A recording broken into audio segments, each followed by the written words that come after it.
semuanya, di video kali ini kami akan menjelaskan mengenai belajar tentang pendidikan yang mengembangkan kecerdasan ganda dari Howard Gardner. Biografi singkat Howard Gardner. Howard Gardner memiliki nama lengkap yaitu Howard R. Gardner. Dia lahir di Scranton, Pennsylvania pada tanggal 11 Juli tahun 1943. Ia memiliki profesi yaitu psikolog dan peneliti. Ia bekerja sebagai penulis dan pengajar. Howard Gardner memulai mengajar di Harvard School of Education pada tahun 1986. Kemudian, ia juga berpergian melakukan penelitian di China sepanjang tahun 1980. Seluruh karirnya dihabiskan di Cambridge, Massachusetts, dan sejak tahun 1995, pekerjaannya difokuskan di Good Work Project yang terkenal sebagai Good Project. Kemudian adalah hasil karya. Hasil karya yang dihasilkan oleh Howard Gardner berupa buku seperti Multiple Intelligence dan beberapa lainnya. Selanjutnya ada konsep pendidikan yang mengembangkan kecerdasan majemuk. Konsep ini dibagi menjadi dua. Yang pertama adalah konsep utama dan juga konsep penjelas. Konsep utama ini memiliki poin yang pertama, kecerdasan tentang kecerdasan majemuk. Poin yang kedua, pendidikan yang mengembangkan kecerdasan majemuk. Lalu untuk konsep penjelas, ada 4 poin. Yang pertama adalah bakat, minat, potensi, dan kemampuan. Selanjutnya adalah pengertian kecerdasan majemuk. Gardner mendefinisikan kecerdasan sebagai kemampuan untuk memecahkan persoalan dan menghasilkan produk dalam suatu setting yang bermacam-macam dalam situasi yang nyata. Produk adalah kemampuan untuk menciptakan sesuatu atau menawarkan suatu jasa. Setting adalah persoalan-persoalan baru yang hendak diselesaikan. Dan situasi yang nyata adalah masalah yang terjadi dalam kehidupan nyata sehari-hari. Sehingga bila didefinisikan, kecerdasan majemuk yaitu kemampuan untuk menciptakan sesuatu dalam upaya pemecahan masalah melalui berbagai macam kecerdasan. Sehingga Gardner menekankan bahwa kecerdasan tidak hanya mengenai kemampuan akademis, tapi mengenai kemampuan individu untuk beradaptasi dengan lingkungan dan berkembang dalam berbagai macam situasi. Selanjutnya, mengapa kecerdasan majemuk perlu dipelajari oleh guru? Jadi, kecerdasan majemuk ini memiliki manfaat yang dapat membantu guru dalam proses mengajar. Yang pertama, dapat memahami kekuatan dan kelemahan dari diri sendiri. Yang kedua, mampu memahami orang lain terutama dalam kecerdasan yang mereka miliki. Yang ketiga, berguna untuk merancang pembelajaran yang lebih menarik dan efektif bagi peserta didik. Yang keempat, meningkatkan hasil belajar dan motivasi siswa. Dan yang kelima, dapat meningkatkan komunikasi, kerjasama, dan empati dalam membangun hubungan interpersonal. Baik, selanjutnya ada ciri-ciri orang yang memiliki kecerdasan pada setiap bidang. Karakteristik umum yang dimiliki orang yang multi-intelligence menurut Howard Gardner ada 6. 1. Memiliki rasa tahu yang tinggi. 2. Memiliki kreativitas yang tinggi. 3. Memiliki kemampuan memecahkan masalah. 4. Memiliki kemampuan beradaptasi yang baik. 5. Memiliki kepercayaan diri yang penuh. Dan yang terakhir bersifat terbuka terhadap pengalaman baru. Kemudian profesi yang menuntut dikuasainya kecerdasan setiap bidang. Yang pertama, kecerdasan linguistik verbal. Merupakan kemampuan menggunakan bahasa secara efektif untuk berkomunikasi, belajar, dan memecahkan masalah. Ciri-ciri dari kecerdasan linguistik verbal yaitu pandai berbicara, menulis, puisi, dan berpidato. Profesi dari kecerdasan ini yaitu sastrawan, jurnalis, penulis, serta aktor. Kemudian, kecerdasan visual spasial merupakan kemampuan untuk memahami dan menggunakan informasi visual secara efektif dan merupakan bagian ciri-cirinya yaitu pandai menggambar, memahami peta, ataupun membuat desain. Kemudian profesi dari kecerdasan visual spasial yaitu arsitek, fotografi, serta komposer. Kemudian kecerdasan kinestetik jasmani merupakan kemampuan untuk mengontrol tubuh dan gerak dengan baik.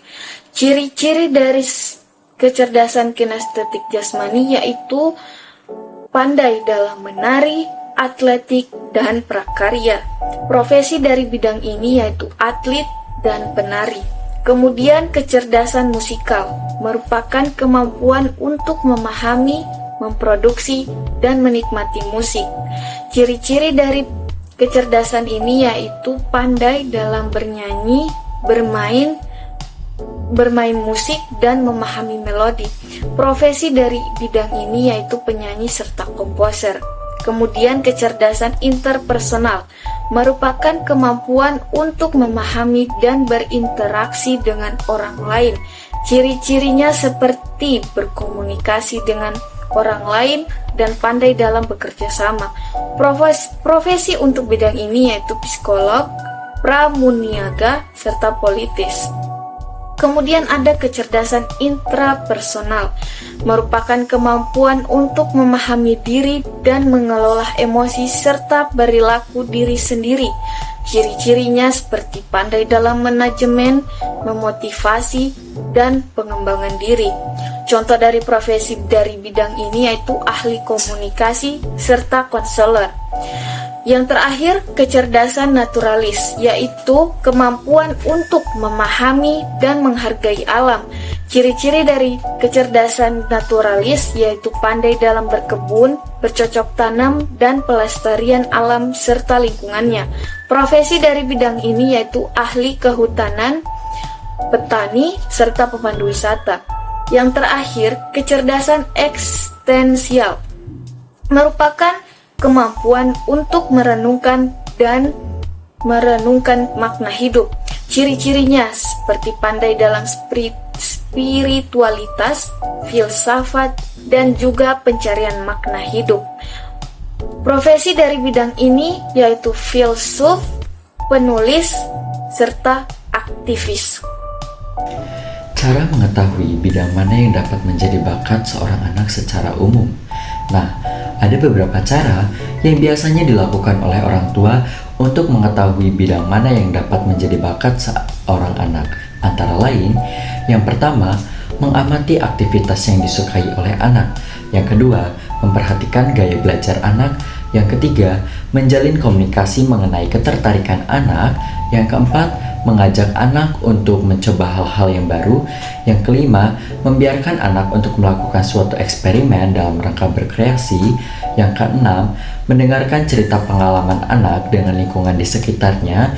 Dan yang ketujuh, memberikan pelatihan-pelatihan khusus kepada anak. Berikutnya, cara meningkatkan bakat kecerdasan pada anak secara umum. Menurut Armstrong pada tahun 1996, visi di dalam kelas harus sejalan dengan konsep pada multiple intelligence, yang dimana konsep-konsep tersebut harus dapat memberikan kontribusi pada kehidupan nyata anak. Nah, oleh karena itu, ada beberapa cara yang digunakan untuk meningkatkan bakat kecerdasan anak menurut para ahli. Yang pertama, learning by doing.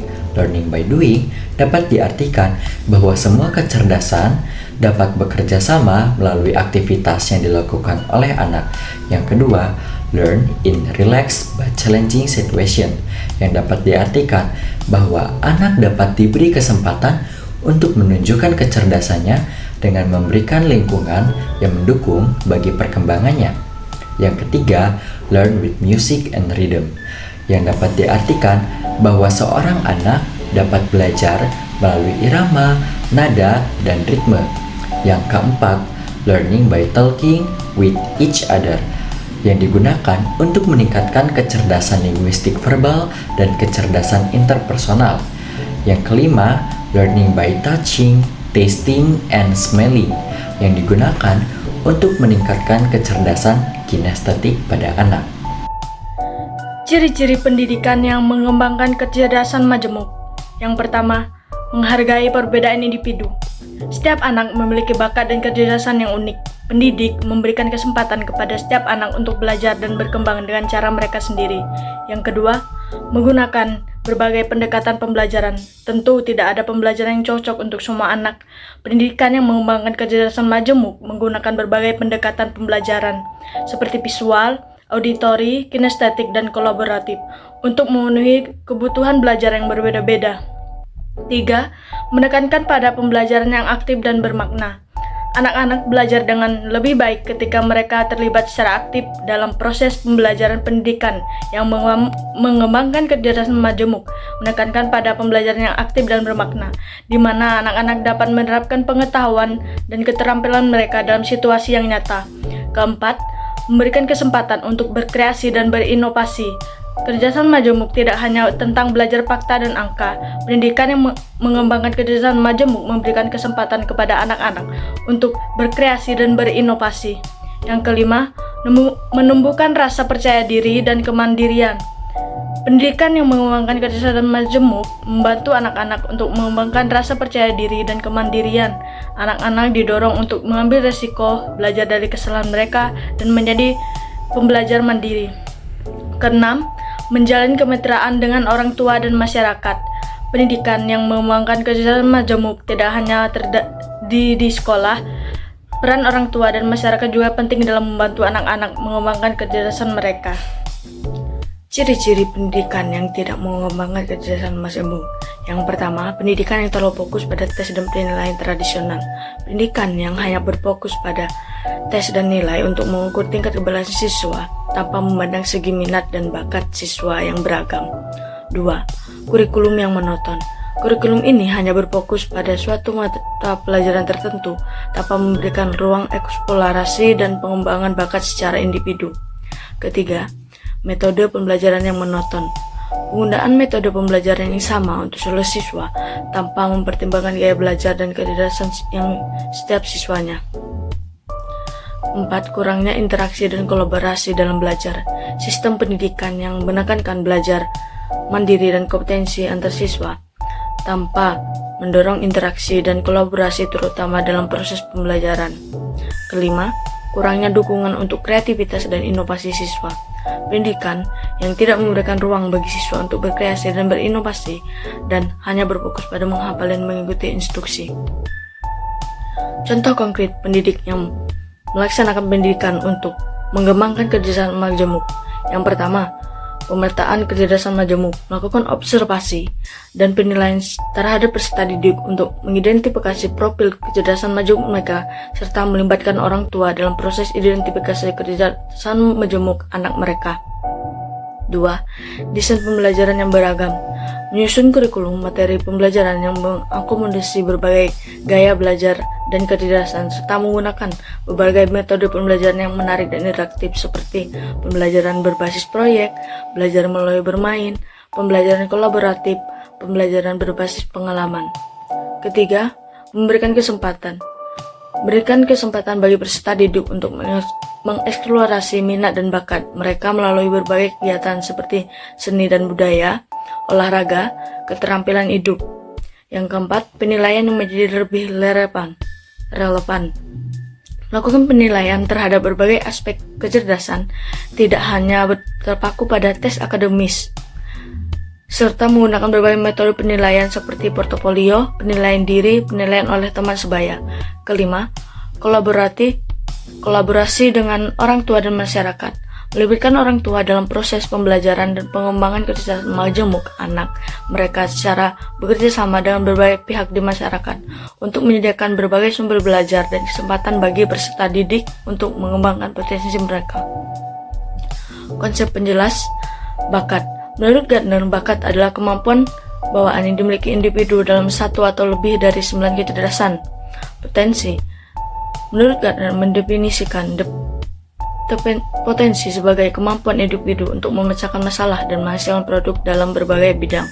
Minat. Menurut Gardner, minat adalah kecenderungan atau ketertarikan seseorang terhadap suatu aktivitas atau bidang tertentu. Kemampuan. Menurut Gardner mendefinisikan kemampuan sebagai suatu kapasitas individu untuk menyelesaikan masalah atau menciptakan sesuatu yang baru dan bernilai dalam konteks tertentu. Sekian dari kami tim 8 pengantar pendidikan USD. Namun sebelum mengakhirinya, saya akan membacakan pantun terlebih dahulu. Otak bagaikan lautan luas, menyimpan potensi yang berlimpah. Kecerdasan majemuk bagaikan kompas, bersama Gardner meraih mimpi yang indah.